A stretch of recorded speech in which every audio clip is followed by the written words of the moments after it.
Walaupun berada jauh dari perkotaan, sejumlah petani karet di Banyuasin masih dapatkan vaksinasi COVID-19 yang dilakukan oleh Polres Banyuasin dengan mendatangi sejumlah daerah yang sulit terjangkau.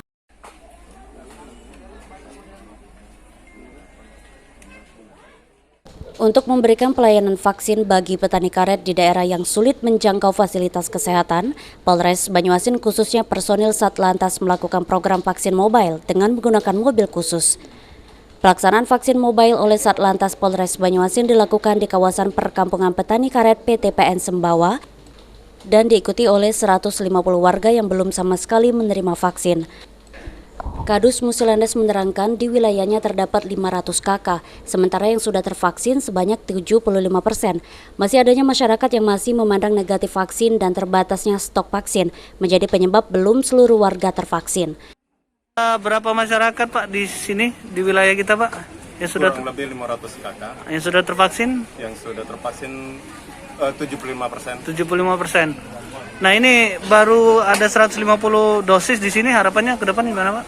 Harapannya semoga ada tambahan vaksin lagi karena masih belum keseluruhan terpenuhi. Masyarakatnya ada yang masih takut, ragu-ragu Pak untuk vaksin? Di antaranya kayak gitu kan. Masih ada juga Pak ya? Ada. Satlantas Polres Banyuasin sendiri terus berupaya memberikan pelayanan vaksin dengan berbagai metode, termasuk keliling desa untuk menyasar wilayah yang sulit mengakses fasilitas kesehatan.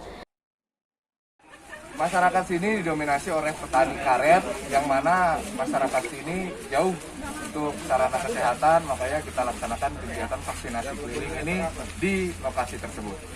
Ini fokus untuk lansia, dewasa, anak-anak atau seperti apa Pak? Di atas 12 tahun kita laksanakan vaksinasi, jadi boleh yang bersangkutan itu intinya di atas dari 12 tahun. Jumlah vaksin yang akan kita berikan kepada masyarakat berapa banyak? Estimasi sekitar 150 vaksin yang ada di area sini, masyarakatnya seluruhnya kita vaksin. Sulaiman, PAL TV.